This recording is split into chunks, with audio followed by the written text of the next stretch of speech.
మాతృదేవో భవ, పితృదేవో భవ. జూన్ నెల 2025 గోచార ఫలితాలు ఏ విధంగా ఉన్నాయో తెలుసుకునేటటువంటి ప్రయత్నం చేద్దాము. అది కూడా సశాస్త్రీయ పద్ధతిలో తెలుసుకునే ప్రయత్నం చేద్దాము. ఇందులో నా కల్పనను కానీ, నా పైత్యం కానీ, నా కవిత్వం కానీ ఏమీ ఉండదండి. శాస్త్రం ఎంతవరకు ఉందో అంతవరకే చెప్పడం జరుగుతుంది. ఇందులో మిమ్మల్ని ఇంప్రెస్ చేయడానికి, మీ మెప్పు పొందటం కోసం ఎవరో మీ జీవితంలో ప్రవేశిస్తారని, మీరు కోట్లు సంపాదించేస్తారని ఇట్లాంటి పనికి మాలిన మాటలు ఏవి నేను చెప్పనండి. అలాగే కొన్ని గ్రహాల ప్రతికూలత ఉంటుంది, సహజం. కాబట్టి దాన్ని బూచిగా చూపించి మిమ్మల్ని భయభ్రాంతులు చేసే ప్రయత్నం కూడా ఏమీ ఉండదు. ఇది కేవలము గోచార ఫలితాలు మాత్రమే. ఇది నిష్ణాతులైనటువంటి శాస్త్రకారుడు చెప్తే ఒక 10 నుంచి 15% ఉంటుంది.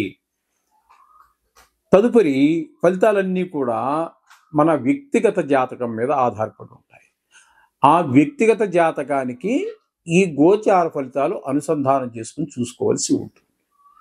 అందుచేత ప్రతివారు కూడా ఓ జాతకాన్ని కలిగి ఉండండి. Date of birth, time of birth, place of birth మీ గనక ఉన్నట్టయితే, ఏ ఊర్లో పుట్టారని ఉన్నట్టయితే జాతకం రాయించుకోండి. మా దగ్గర కూడా సౌలభ్యం ఉన్నది. నా నెంబర్ కింద స్క్రోల్ అవుతూ ఉంటుంది కిందన, అది చూసుకొని మీరు మాట్లాడచ్చు. మా దగ్గర కూడా సౌకర్యం ఉంది. నిష్ణాతులైన వాళ్ళు ఎవరైనా చాలామంది ఉండవచ్చు, ఎక్కడైనా పర్వాలేదు. అంటే మీకు ఎవరు నిష్ణాతులు మీకు తెలవాలి కదా. అందుచేత కాకపోతే మా దగ్గర కూడా సౌలభ్యం ఉన్నది. దొరకకపోతే అంటే ప్రతివాడు నేను నిష్ణాతుడిని అంటాడు అనుకోండి, అది కాదు అక్కడ కావాల్సింది. నిజంగా నిష్ణాతులు ఎవరున్నారనేది కొంచెం చూసుకొని తెలుసుకొని దాన్ని బట్టి ప్రయత్నించాలి. సింహరాశి వారికి జూన్ నెల 2025 గోచార ఫలితాలు ఏ విధంగా ఉన్నాయో ఈ నెల రోజులు తెలుసుకునేటటువంటి ప్రయత్నం చేద్దాము. సింహరాశి వారికి జన్మంలోనే కేతు సంచారం జరుగుతున్నది. జన్మంలో కేతు సంచారము ఏ విధమైన శుభప్రదమైన ఫలితములను ఇవ్వజాలదు. ఏ విధమైనటువంటి శుభప్రదమైనటువంటి ఫలితాలను ఇవ్వజాలడు కేతువు. ఇక్కడ శరీరానికి గాయాలవటము, మంచి ఆలోచన రాకపోవటము, చెడు అలవాట్లు ఏమైనా ఇంతకు ముందు ఉంటే మానేసి ఉంటే కూడా మరలా దానిలో పునఃప్రవేశించేటటువంటి అవకాశము, ఇవన్నీ కూడా మనకు గోచరిస్తున్నాయి. ప్రవర్తన కూడా మారేటువంటి అవకాశం ఉంటుంది. దుష్టమైపు ఈ విధమైన ప్రయత్నాలన్నీ కూడా కేతు జన్మంలో సంచారం వల్ల జరుగుతుంది. కుజుని యొక్క సంచారము ఇక్కడ మనకి ఒక 5 రోజులు పోయినప్పటికీ 25 రోజులు జన్మంలోనే జరుగుతోంది. ఇక్కడ కూడా కుజుని యొక్క సంచారం కూడా కేతు ఏ విధమైన ఫలితాలు చూపించబోతున్నారో మనకి ఇక్కడ చెడు అలవాట్ల వైపు, అలాగే శరీరానికి గాయాలు, ఆదాయాలు తగ్గటం, ఇట్లాంటి మన శరీరానికి సంబంధించినటువంటి ఇబ్బందులు, ఇవన్నీ కూడా మనకి కేతువు కుజుడు ఇద్దరు పోటీ పడి ఒకే రాశిలో ఉన్నారు. మనకి వీరిద్దరూ ఒకలాంటి ఫలితాలే ఇస్తారని చెప్పడానికి మనకి కేతు కుజవత్ అని కూడా ఒక నానుడి ఉన్నది. అందుచేత కేతువు కుజుడు కూడా అనుకూలమైన ఫలితములను ఇవ్వజాలరు.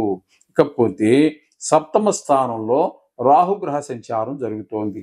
ఇక్కడ సప్తమంలో రాహుగ్రహ సంచారము శుభప్రదమైన ఫలితములను ఇవ్వజాలదు.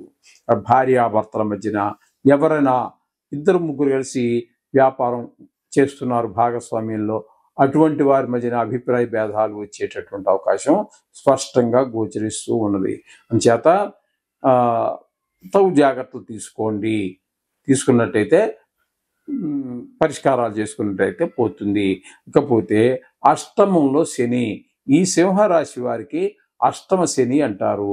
అష్టమ శని వల్ల కూడా ఇది అష్టమ స్థానం అనేటువంటి ఆయుస్థానం కాబట్టి కొంతమందికి ప్రాణం మీదకి వచ్చేటంత అపాయాలు జరిగేటటువంటి అవకాశం ఉంటుంది. అలాగే కొన్ని చోట్ల అవమానాలు, పరాభవాలు జరిగే అవకాశం ఉంటుంది. ఏదో పెద్ద దుఃఖం కూడా వచ్చేటువంటి అవకాశం ఉంటుంది. మిత్రుల్లోనో, బంధువుల్లోనో, లేకపోతే చుట్టూ దగ్గర మనకు కావలసినటువంటి ఆప్త మిత్రుల వల్ల, వాళ్ళందరూ వల్ల కొన్ని హఠాత్ మరణాల విషయాలు వినటం కూడా జరిగేటువంటి అవకాశం పడుతుంది. ధన నష్టం కూడా జరిగేటటువంటి అవకాశం ఇక్కడ అష్టమ శని వలన గోచరిస్తూ ఉన్నది. ఇకపోతే భాగ్య దశమ స్థానాలలో దశమ స్థానాల్లో శుక్రుని యొక్క సంచారం జరుగుతుంది. భాగ్యస్థానంలో 27 వరకు, తదుపరి ఒక్క 3 రోజులు మాత్రం దశమ స్థానంలోనూ శుక్రుని యొక్క సంచారం అనుకూలంగా చాలా అనుకూలమైన ఫలితాలన్నీ ఇస్తూ ఉంటుంది. ఈ శుక్రుని యొక్క అనుకూలమైనటువంటి ఫలితాలు ఏ విధంగా ఉంటాయి అంటే, భాగ్యస్థానంలో ఉన్నప్పుడు అన్ని సుఖాలు పొందగలుగుతాము, అలాగే దాన ధర్మాలు చేయగలుగుతాము, తీర్థయాత్రలు చేయగలుగుతాము. వీటితో పాటుగా దశమ స్థానంలోకి వచ్చిన తర్వాత వృత్తిపరమైనటువంటి ఎదుగుదల కనిపిస్తూ ఉంటుంది. ఒక 3 రోజులు మాత్రము.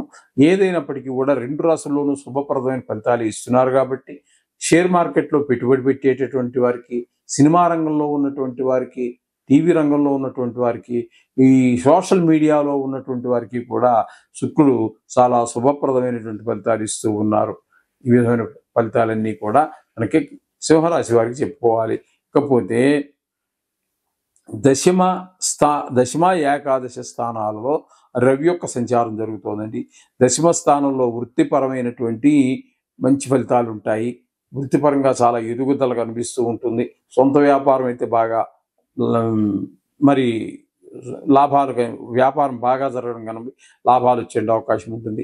ఇక ఏకాదశ స్థానంలో కూడా సంచారం చాలా బాగానే ఉంటుంది. ఏకాదశి స్థానంలో ఏ గ్రహం అయినా కూడా చాలా మంచి ఫలితాలు ఇస్తుంది. ఆరోగ్యపరమైనటువంటి దశమ ఏకాదశ స్థానాల్లో అంటే 15 రోజులు అటు 15 రోజులు ఇటు సంచరించిన మొత్తం మీద నెలంతా కూడా చాలా చక్కటి ఫలితాలనే రవి ఇస్తున్నారు. అట్లాగే బుధుని యొక్క సంచారం తీసుకున్నట్టయితే ఇక్కడ మీకు బుధుని యొక్క సంచారం తీసుకుంటే దశమ ఏకాదశ ద్వాదశ 3 రాశుల్లో బుధుని యొక్క సంచారం జరుగుతున్నదండి.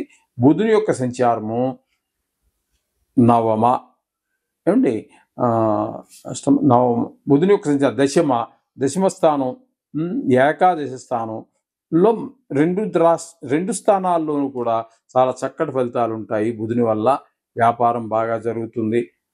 అలాగే ఏకాదశిలో కూడా చాలా మంచి ఫలితాలే జరుగుతాయి. ఇక్కడ కూడా ఇంచుమించుగా 5 రోజులు పోయినప్పటికీ 17 రోజుల పాటు అక్కడ జరుగుతుంది. ఇకపోతే తదుపరి ఈ వ్యయ స్థానంలో ఒక 8 రోజుల పాటు సంచారం చేస్తున్నారు. ఆ 8 రోజులు మాత్రం మనకి ఖర్చులు ఎక్కువ కనబడుతూ ఉంటాయి. అలాగే మనోవిచారం కలగటము ఇట్లాంటి విశేషాలన్నీ కలుగుతూ ఉంటాయి వ్యయ స్థానంలో బుధుని యొక్క సంచారం వలన. ఇకపోతే గురువు యొక్క సంచారం తీసుకున్నట్టయితే ఆయన ఏకాదశ స్థానంలో ఉన్నారు కాబట్టి చాలా చక్కటి ఫలితాలన్నీ కూడా ఏకాదశ స్థానంలో గురువు ఇస్తున్నారు. బాగుంటుంది గురువు యొక్క సంచారం మనకి ఏకాదశంలో కాబట్టి లాభాలు బాగుంటాయి. ఏది ముట్టుకున్నా సోదరులు వాళ్ళ ఆదాయం వారి యొక్క సహాయ సహకారాలు అందుతూ ఉంటాయి. ఏ వ్యవహారం మొదలెట్టినా కూడా దిగ్విజయంగా పూర్తి చేయగలుగుతారు. ఈ విధమైన ఫలితాలన్నీ కూడా మనకి కనిపిస్తూ ఉన్నాయి ఏకాదశ స్థానంలో బుధుని యొక్క సంచారం. పోతే ఇక 8 రోజుల పాటు వ్యయంలో సంచారం చేస్తున్నారు. అక్కడ అక్కర్లేనటువంటి ఖర్చులు ఎక్కువైపోతూ ఉంటాయి. శత్రుభయం ఎక్కువవుతూ ఉంటుంది. మనోవిచారం కలుగుతూ ఉంటుంది. ఇట్లాంటి ఫలితాలన్నీ కూడా వ్యయస్థాన బుధుని వల్ల కలుగుతూ ఉంటాయి. ఈ విధమైన ఫలితాలన్నీ కూడా మనం కుజుని యొక్క ఇదే కాకుండా కుజుడు కూడా వ్యయస్థానంలో సంచారం చేస్తున్నారని, కుజుని యొక్క సంచారం కూడా వ్యయస్థానంలో శుభ ఫలితములను ఇవ్వజాలదు. ఈయన కూడా అక్కర్లేని ఖర్చులు అన్ని చేయిస్తూ ఉంటాడు. ఆ డబ్బులు దేనికి కొరగాకుండా ఒక్క ఖర్చు పెట్టినటువంటి ధనం ఏ చెడుకో లేకపోతే కష్టాలకో ఖర్చు పెట్టాల్సిందే కానీ మనకి శుభప్రదమైన ఫలితాలకు కానీ ఫ్యూచర్లో మంచి దానివల్ల ఫలితం కలుగుతుందని కానీ ఆలోచించవలసినటువంటి పని ఉండదండి. అలాగే శత్రుభయం మనోవిచారం ఇవన్నీ కూడా కలిగేటువంటి అవకాశం వ్యయస్థానంలో కుజుని యొక్క సంచారం వల్ల కలుగుతూ ఉంటుంది. ఈ విధమైన ఫలితాలు మనం ఈ యొక్క సింహరాశి వారికి చెప్పుకోవడం జరుగుతుంది. కొన్ని అయితే టోటల్గా ఈ సింహరాశి వారికి శుక్రుని యొక్క, రవి యొక్క, బుధుని యొక్క, గురువు యొక్క ఫలితాలు మనకి అంటే గురువు పాక్షికంగా అనుకోండి, కానీ మొత్తం మీద 4 గ్రహాల యొక్క అనుకూలత ఉన్నది. కన్యా రాశి వారికి బాగుందని చెప్పుకోవచ్చు. మొత్తం మీద కొన్ని ఎక్కువ గ్రహాలు అనుకూలత ఉన్న కారణంగా అందులోనూ కూడా శుభగ్రహాలే ఉన్నాయి. శుక్రుడు, బుధుడు, గురువు, రవి. కాబట్టి ఖచ్చితంగా కొంతవరకు చాలా కన్యారాశి వారికి బాగుంటుందని చెప్పుకోవడంలో సంశయమే లేదు. ఇకపోతే మరి కొన్ని గ్రహాల ప్రతికూలత ఉంటుంది కాబట్టి ఆ గ్రహాలకి మీరు ఏ ఏ విషయాల్లో ఏ ఏ గ్రహాలు ప్రతికూలత ఉందో చెప్పుకున్నాం కాబట్టి వాటిని గుర్తుపెట్టుకుని ఆయా విషయాల్లో తగు జాగ్రత్త తీసుకున్నట్టయితే తీసుకుంటూ ఆ నవగ్రహ జపాన్ని మీరు శ్లోకాలు మీకు వచ్చింది ఏదైతే అది చేయండి. సర్వ సుఖాలు పొందవచ్చు. శుభం భూయాత్.